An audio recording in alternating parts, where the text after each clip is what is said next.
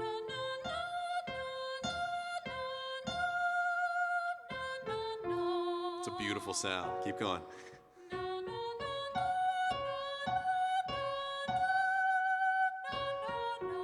And I can actually hear you registering between your middle and your head voice really well, okay? Glad you can hear that. Yeah, it's something I'm trained to hear, but the important thing is that it's good. It means that you're singing flexibly and healthily, but you're also coming out with a very even tone quality for your listeners. So this is correct, and remember in other classes you may have heard me distinguish, and I think this is important to remind too, between nasal resonance and nasality. Nasality can be a training tool, but it sounds really exaggerated, and unless I was doing something silly, like a character, then we don't want nasality in our finished sound. But nasal resonance, which is what I think Juliet is experiencing, that she feels bright and strident, is a healthy part of all singing. It should even be in your chest voice, okay? So without nasal resonance, we would sound dull, like we have a cold, like we're congested, okay? We need nasal resonance as a healthy part of the finished sound. We just don't want to tip into too much, and you're not. All right. But it's a careful thing to consider, okay? Thank you. Beautiful. Interested in more voice training? Visit us at wolfstudiosnyc.com.